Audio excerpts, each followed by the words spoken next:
Hi everybody, I'm Mike with MK Outdoor Journal, and today we're going to take a look at how I build a steel core gun belt. Stick around, maybe we'll learn something together.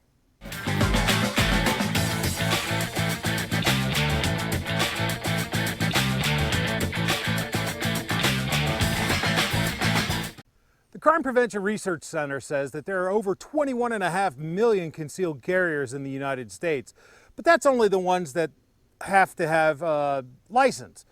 When you throw in the states that have constitutional carry and all the thousands upon thousands of people that carry without having to have a permit, that number is even more. Every single one of them has to have a belt to carry, well, assuming they're carrying on their body, right? The belt is the foundation of your concealed carry system. It holds the weight of your gun, your ammo, anything else that you carry EDC, whether it's in your pockets or on your belt, has to be supported by the belt. It surprises me how many people just go buy a $12 Walmart belt and call it good, given the importance of the belt as the foundation of your carry system. I think you need to have the best belt that you can afford, which is why I started to make belts because, well, one, there's a demand for it, and two, I need them. So I want to make sure I have a good one. I want to make sure I get my money's worth, so I make the best belt that I can make. And this is how I do it. So the first thing we're going to do is we're going to take our handy dandy craft tool strap cutter and cut 2 strips of this Herman oak leather. It's 8 to 9 ounce leather that I got from Weaver Leather. No affiliation, just think they have good product. Anyhow, I'm going to cut 2 strips of this 1.5 inches wide and 60 inches long. I like to start with a little bit more than I need because, you know, it's real easy to cut leather off, but if you need more, it's pretty hard to put it on, right? A word about these. Don't buy a cheap one.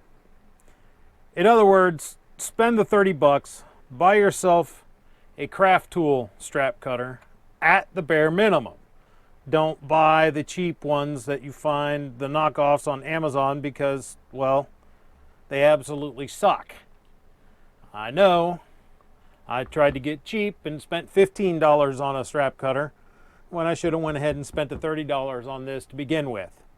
Well, worth it, particularly if you want, you know, things like accuracy.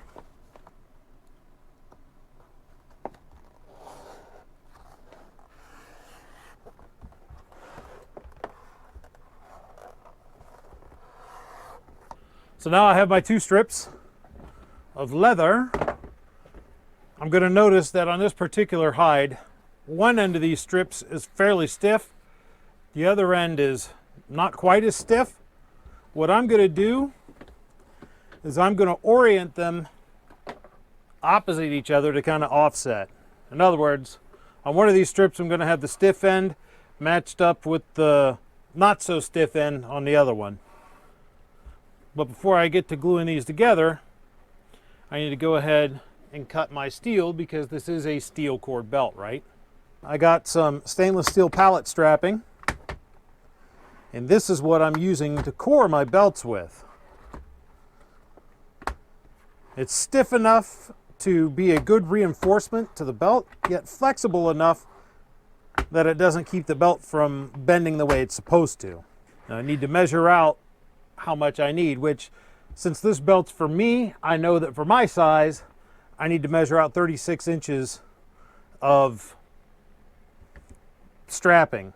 So just so happens that my Fisker's cutting mat here has a measurement on it that's 36 inches, so I'll go ahead and measure that out and cut it with my snips.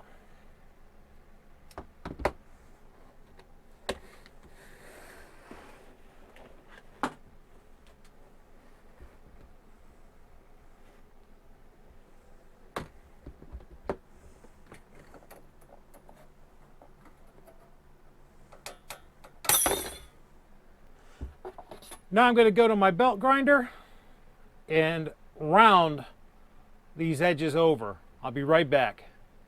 Now you don't have to use a belt sander to round these corners off. You can use a file or whatever, it doesn't matter. Just when you do, take a little time to sand these edges so they're not sharp.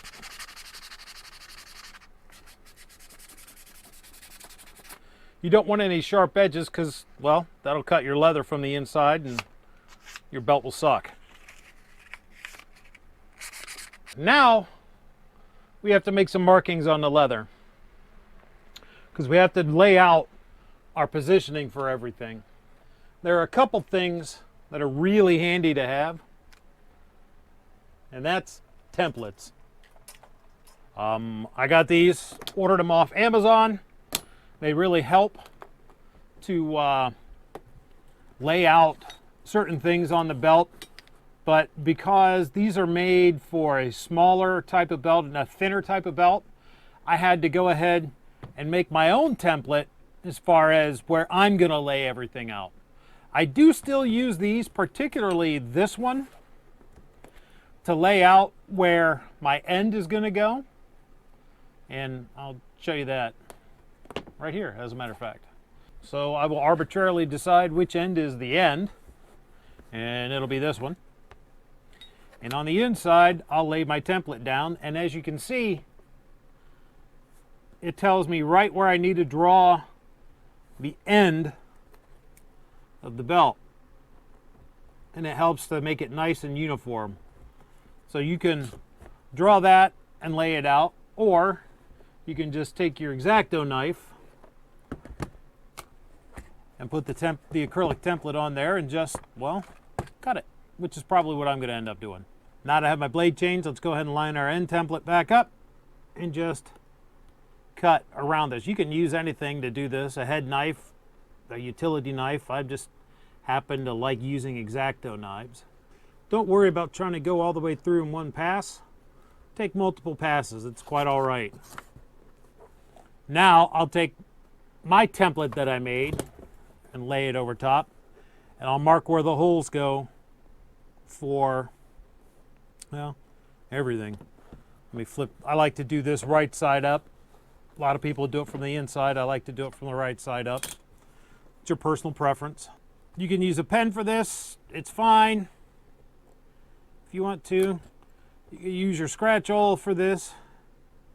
If you want to, totally cool.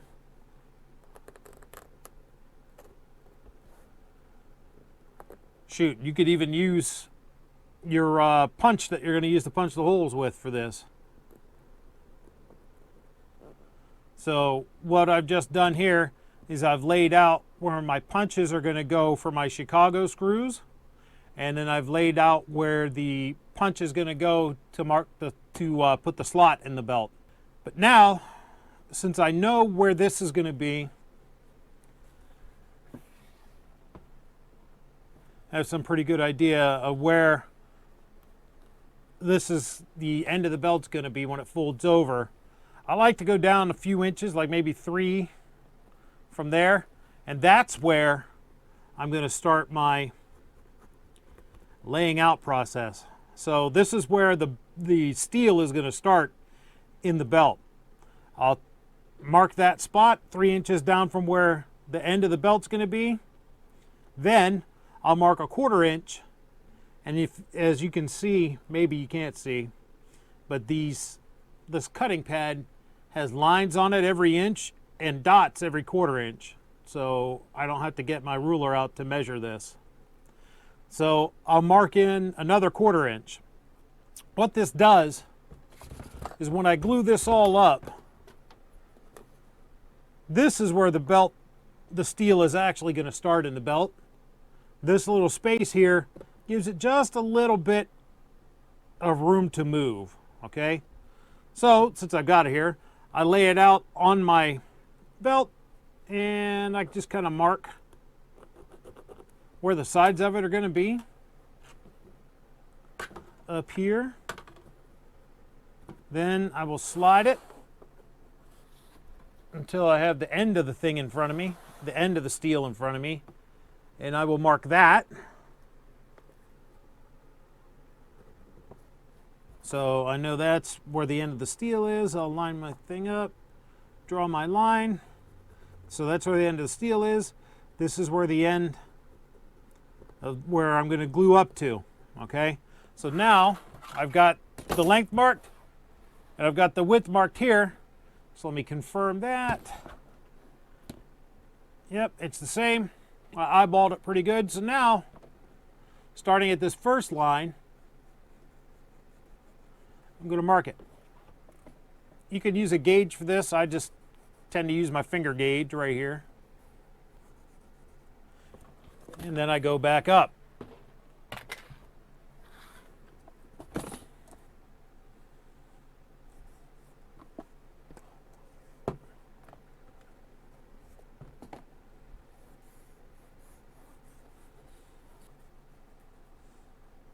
So now I transfer those markings. Let me put my cutting tools away, right? What a knucklehead. So now I transfer those markings to the other belt, the other side of the belt.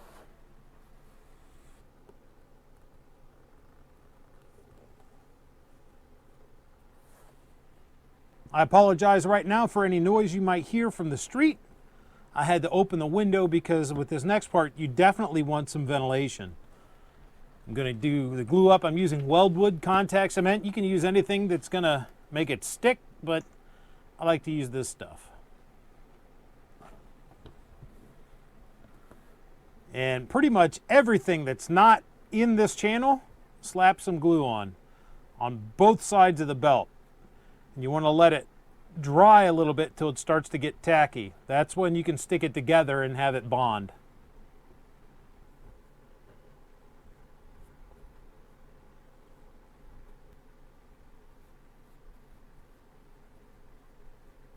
Make sure that you leave this space right here open without glue, because again, you want the steel to be able to slide into that space to give a little bit of freedom of movement. But everything outside those lines and outside that box, glue it.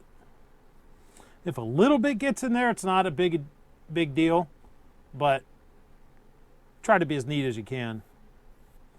So if a little bit gets on your cutting mat, it's not a big deal. You can get it off, but again, just try to be neat. Now that I'm at the end of the box, just close that up and put glue on the rest of this. So you may be able to notice that I've gotten some of this contact cement on my pad. Well, I have these little eraser things. I really don't know what they're called, but I call them erasers.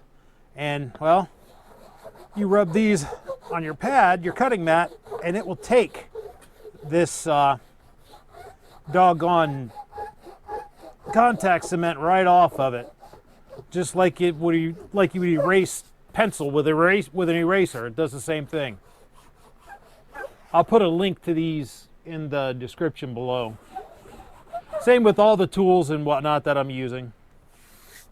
If you were a little bit sloppy putting your glue on and got it on the leather and whatnot, you can also get it off with this from your leather. So that's cool. Now that I have these pieces glued and they're starting to set up a little bit, I'll show you how I put all this together.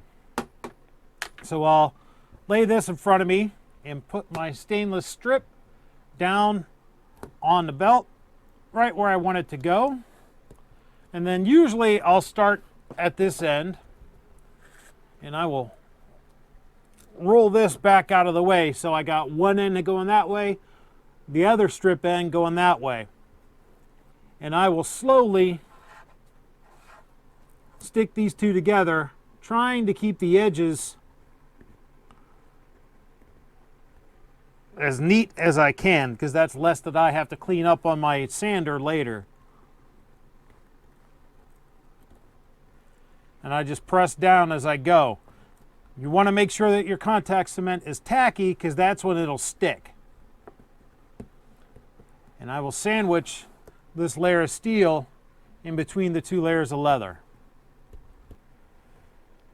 So again, I'm keeping my strip of steel on where the glue isn't, and I'm trying to glue down the leather around the strip of steel.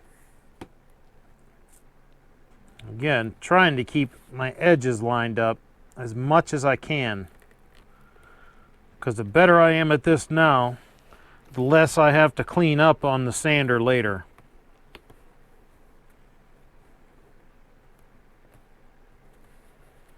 Next, you're going to want to get a solid surface like this piece of stone, and you're going to want to pound this together. You don't want to, you don't want to wail on it, but you do want to hit it firmly enough so that you drive the pieces of leather together, and it really helps cement the bond between them from the glue.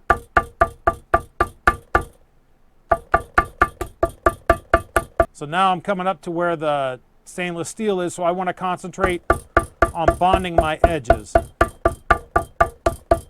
If you look, you can see that there's a little bit of a gap right there. Once I hit that with the hammer,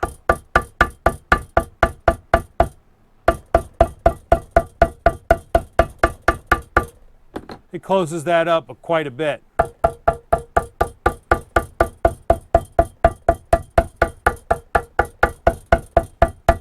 Just makes everything stick together better to hammer it in.